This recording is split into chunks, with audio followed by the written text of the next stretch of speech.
দেখো এখানে দেখো আছে কি আছে 1 3 7 15 31 63 127 এখানে আছে কোশ্চেন মার্ক। তাহলে এগুলো কি করে হচ্ছে?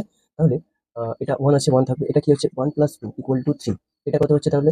3 + 2 স্কয়ার সমান কত হচ্ছে? 7। এবার এটা কত হচ্ছে? 7 + 2 কিউব সমান কত হচ্ছে? 2 কিউব কত হচ্ছে? 8 আর 7 কত হচ্ছে? 15। তাহলে এটা কত হচ্ছে তাহলে? 15। 15 + 2 টু দি পাওয়ার 4। তাহলে এটা কত হবে তাহলে? তখন হবে এটা 31 হয়ে যাবে। তাহলে 31 প্লাস কত হবে? 2 টু দি পাওয়ার 5 করলে কত হয়ে যাবে এটা? 63 হয়ে যাবে। এবার এটা কি হবে? 63 plus 2 to the power 6 equal to কত হবে এখানে? 127 হয়ে যাবে। এবার এটা কত হবে? 127 প্লাস 2 টু দি পাওয়ার 7। তাহলে হবে কত হবে এখানে? উত্তর হবে অপশন হবে এখানে হবে 2 টু 5।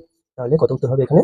2 টু 5 সঠিক উত্তর হবে আমাদের এইটা 2 সরি 255 255 255। তাহলে দেখো এখানে আমরা আরেকটা জিনিস করবো। দেখো তোমরা উত্তর দেবে এটা। এখানে কোশ্চেন মার্ক, এখানে 1 4, এখানে দিলাম 30, এখানে 40, এখানে 121, এখানে 364, এখানে 1090। তোমরা অবশ্যই এই উত্তরটা ওদেরকে জানিও কমেন্ট করে।